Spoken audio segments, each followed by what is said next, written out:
The phrase conspiracy theory is being, you're hearing it whispered, and it actually almost fully came out during a congressional hearing today where you had the acting director of the Secret Service and the deputy director of the FBI testifying before members of Congress about what happened on the day of the Donald Trump shooting or the assassination attempt. We're going to get into this, but I just want to say one thing. We're not going to propagate this conspiracy theory here because we don't know. Yeah. But when you start listening to how this breaks down, you can clearly understand why some people believe that. Right. As I've frequently said, I'm not one for conspiracy theories, but I understand where that is coming from, where that sentiment is coming from, as we get some answers and clearly not enough answers to really fill the void. And so when you don't have answers, people start to come up with conspiracies. Here is what Ronald Rowe, who is the now acting director of the Secret Service, had to say in one very heated exchange with Senator Josh Hawley, who basically, Josh Hawley was saying, you've been on this job for 3 days. Who have you fired? Who have you fired? Because somebody needs to be fired.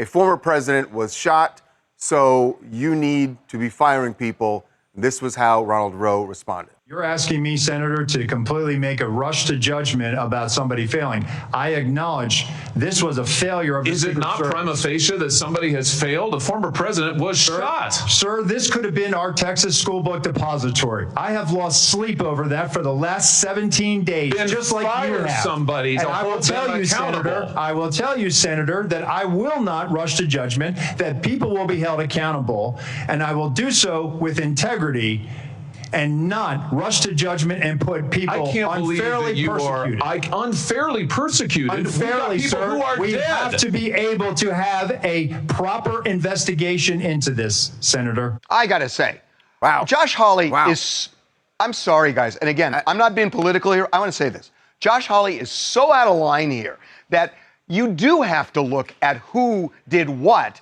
and you just don't go to Congress and flex and say, oh, yeah, I fired people, because that's not the way it works. The guy's been on the job for 3 days. Yeah. And to do that to him, he's just posturing, and it's disgusting.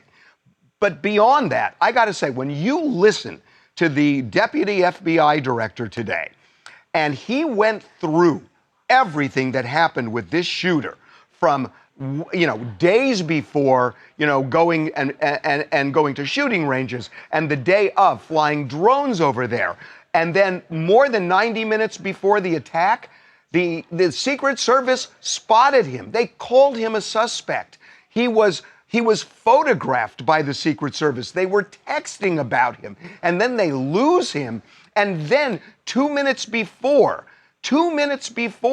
this guy climbs up on the building. There are 100 people saying, there's a guy up on that building. He's going down! 2 police officers see it. One guy climbs up. He has to drop because the guy has a gun.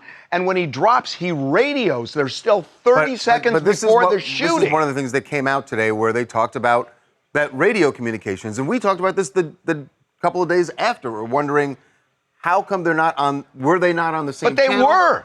No, what they said today was that everyone wasn't on the same channel, and which was a failure. That's one of the failures.